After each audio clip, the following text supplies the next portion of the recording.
Fellow tennis nerds, welcome to part 2 of the Pro Player racket update. I made a video about blacked out rackets where I mentioned a bunch of pros and their racket conundrums.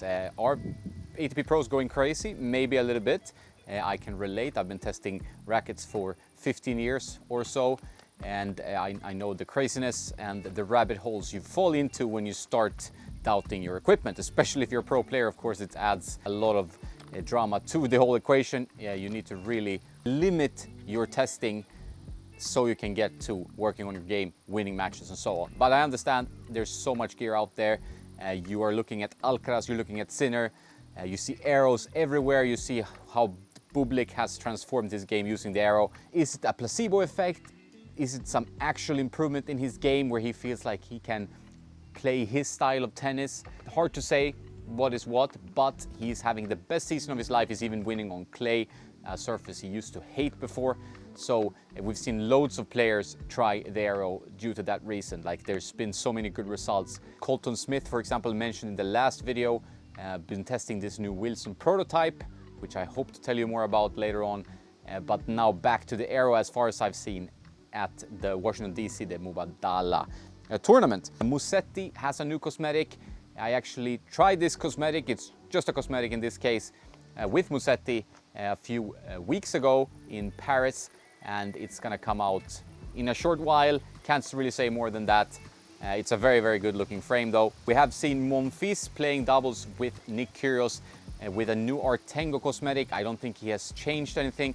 I just think this is a cosmetic. Everybody wants to go blue. It's the US Open time, so maybe that's the time you have to go blue. I don't know.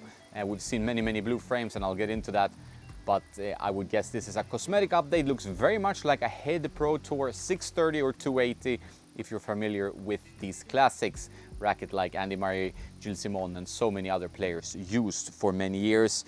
We've seen Palm Tree Crew have a collaboration with Head. We're seeing more and more collabs.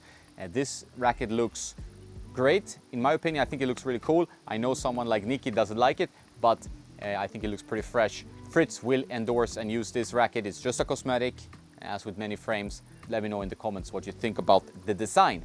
We might see other radical players use this as well. So Palm Tree Crew and Head collaboration. Talking about new cosmetics, we also have Daniil and Iga using the Technifiber T-Fight ID.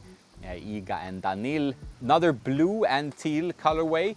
We've seen the E-Zone. We've seen the Wilson Ultra now, recently reviewed on this channel.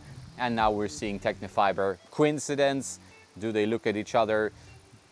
I don't know. They all look very good, so it's hard to complain too much, but it is strange that we're seeing the kind of same color combinations.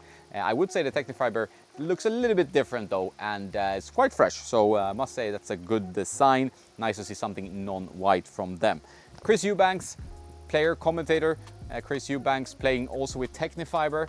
To mention that brand, he's been testing a Babla Pure Aero, as you can see here in the picture, blacked out. It's spreading like a virus, but it's a good virus, I guess. I like the Aero myself, but I understand it's not for everyone, but everyone wants to try it. I think most pro players I talk to, they have tried the Aero at some point recently because of Carlitos, of course, but there's so many pros using it. Like I mentioned Bublik, I mentioned Tsitsipas trying it, but we also have Rune, we have Fils, so many good players playing with Aero 98.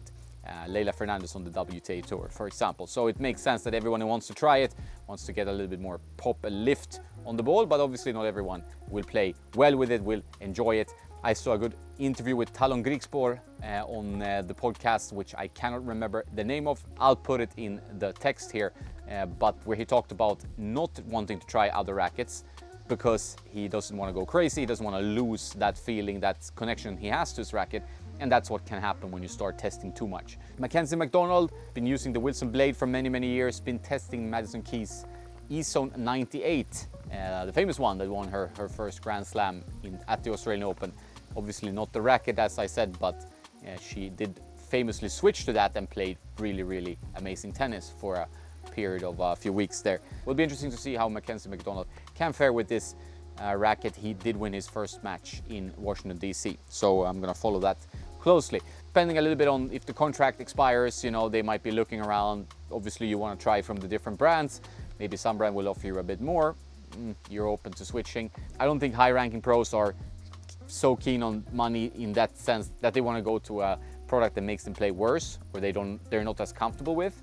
But of course, when the contract time is happening, you are probably right to try a little bit and see if you can find something better, and then maybe get a little bit of a nicer paycheck from the brands.